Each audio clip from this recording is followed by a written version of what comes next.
It's time that we talked about some new empires, and the first one we'll talk about is also the one we'll talk about for the shorter amount of time, and that's the Assyrian Empire. The Assyrian Empire.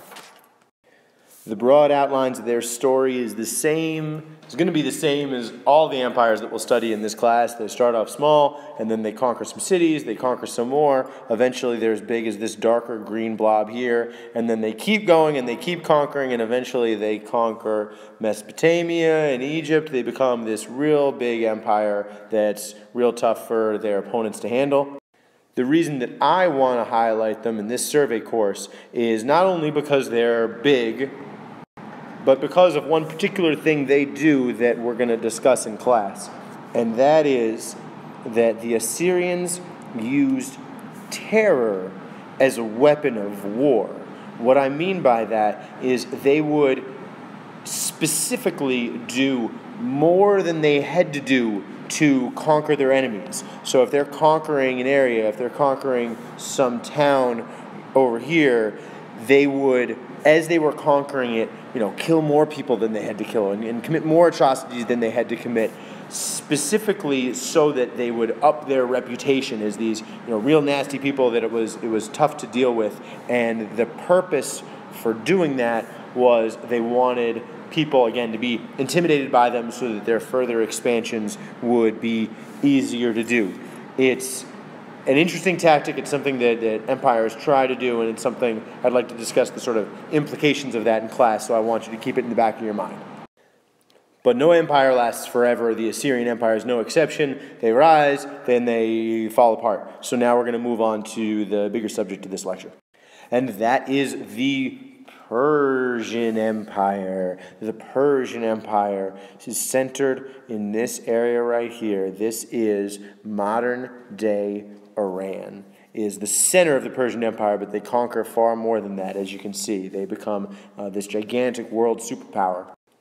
Incidentally, for modern-day Iranians, history sort of starts here. This is one of the things that they're very proud of, that this big, gigantic, incredibly important empire started where they are. So the Assyrian Empire is gone, and again, the Persian Empire becomes the next leading power in Western Asia. The Persian Empire is gigantic. Again, as you can see from this map, it stretches all the way from northern Africa, Turkey, all the way over to Western India. So it's an incredible empire in terms of size and scope. And Cyrus the Great is considered sort of the founder of the empire, right? He's the guy that takes it from being a relatively small political entity and makes it this really big thing. And he's remembered very fondly by history. He was, by all accounts, very wise, and he was also very tolerant. He was very tolerant of other religions that were in his empire. He was tolerant of the people that he conquered. I mean, he conquered you. He came into all of those areas and he conquered them, and it was important that they pay taxes to the people they owed taxes to, that they recognized his authority. But as long as they recognized his authority in ancient terms compared to his peers, other leaders thousands of years ago, he was, again, remarkably tolerant of both religious and ethnic minorities. As far as he was concerned, if you paid your taxes and you knew he was the boss, he was fine with you. Cyrus's grandkid, Darius, again, Darius the Great, he expanded Persia even more, so, we have Persia getting bigger and bigger and bigger. Darius is also notable for creating the Immortals, who are some of the bad guys in the movie 300, which is where we got this picture from.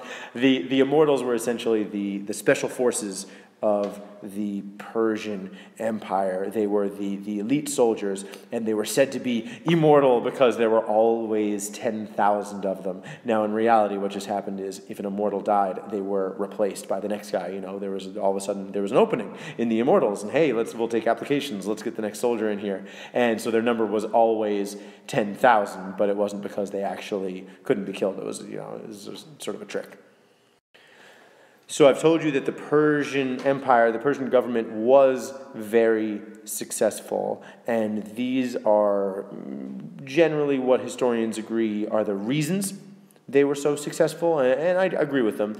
Their division of government was very efficient. They had just a very efficient system, which seems normal to us now, of dividing the empire up into smaller parts and then having a governor who was in charge of each part. That's how the United States is built. That's how every really modern government is built. That you've got the mayors in charge of the town and the governors in charge of the state, and then the emperor in their case was in charge of the whole shebang. That was something of an innovation at the time. I mean, the Egyptians had something like that, but not every government had such a level of organization that they did. They also had excellent roads. The strong army goes without saying. I think you understand why that's important. But the excellent roads really shouldn't be underestimated. Roads were very important for the government to deliver messages to far-flung provinces. It was very important to be able to get the army anywhere you needed to get it quickly. The Persians had excellent roads, and it was one of the reasons they were successful. The Persian religion was called Zoroastrianism, and this was the major religion of, again, the major world power at the time, so it was very important. It's faded in importance now. There are still some people who practice Zoroastrianism, but not very many in terms of world religions. The numbers aren't that high. The religion was a major one, though. It was a monotheistic religion, and it was, at the time, a major cultural contribution of the Persians to the world. But no empire lasts forever. The Persian Empire eventually was conquered by Alexander the Great, who I'm not going to talk about too much now because he's got his own section in a later part of this course. But just so you know, the Persian Empire is chugging along, being all big and bad, and then eventually somebody comes in who conquers it. And those are the two empires that we'll be covering today. So that's the Assyrian Empire and the Persian Empire. They are both big political entities that cover a very large amount of land and have complicated government structures. They both fall. This is something you're going to see a couple other times in the course. You're going to see sort of empires rise and fall. So what we're trying to look for here are patterns. What kind of things do large social groups seem to do over and over again? Because these are the kind of things that we can use as lessons of history. These are the sort of, in a lot of ways, the most important parts of the course. So what themes can we recognize here as repeating over and over again? Try and remember some of these, not only for the test, but for future chapters to try and answer those tough questions.